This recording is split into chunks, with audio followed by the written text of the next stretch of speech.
It started with a breath. Not mine, hers. Leaning over my hospital bed, her voice was hushed, like a confession not meant for the living.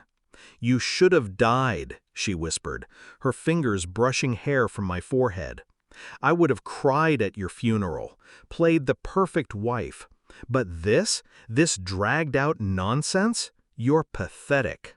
The room was dark, my body a prison, my mind a trap. But I heard every syllable, felt them, as if they were etched into my spine with a scalpel. I couldn't move, couldn't speak, but I was awake, and I listened. Day after day, lie after lie, secrets I was never meant to survive. She came daily, and with her came her mouth, venomous, free. She talked to me the way no one ever dares to speak to a man they love, because she didn't. "I never loved you," she said once, adjusting the blinds with sterile fingers. "I married you because you were safe, useful, not loved, not wanted, useful." The word sank like lead. And when the door opened and he stepped in, the man she told me was just a friend, the one who never looked me in the eye, I knew. Their laughter was soft, the kind you try to hide in a graveyard. He kissed her hand. She didn't flinch. My wife, my home, my reality, unraveling without resistance. The machines kept me alive, but it was rage that kept me awake. While my body lay limp, my mind worked. Memories began to rearrange themselves. Subtle moments I'd ignored. Missed calls, unexplained absences, her cold skin beside me at night.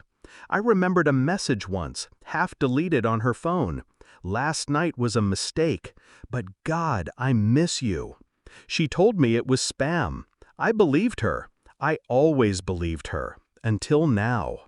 Until I had no choice but to listen, to observe, to think. When she wasn't whispering venom, she was on the phone with him, planning weekends, laughing about my wasted insurance. I didn't move, but I calculated and waited. The doctors said I had a long road ahead. They didn't know I'd already traveled it. The day I moved my finger, no one saw, but I did, and I knew. I started small, blinking, breathing differently, faking what they called progress.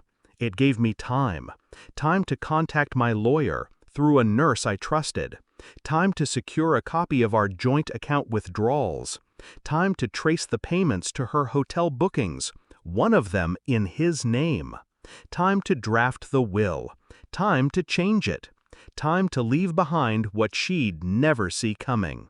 By the time I could speak, I didn't need to.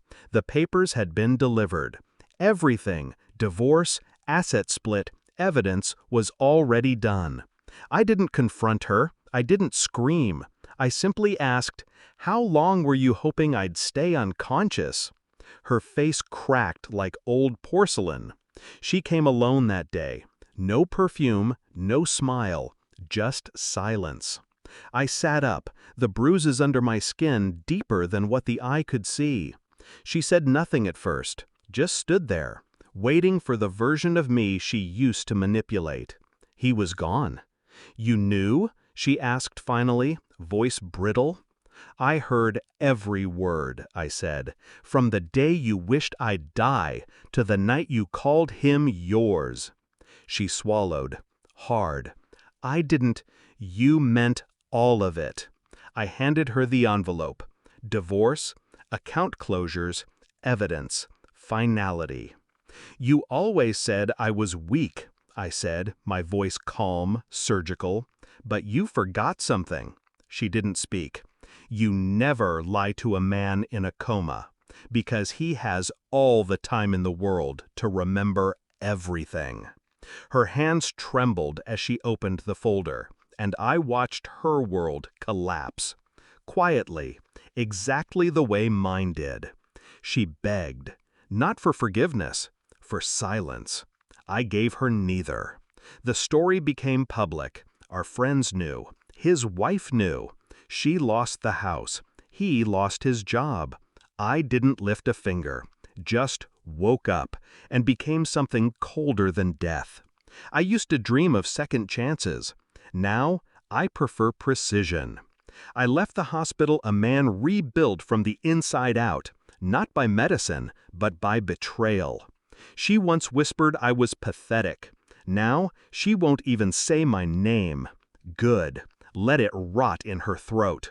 I'm not the man she whispered to anymore. I'm the man who heard her soul rot in the dark and lived long enough to bury it.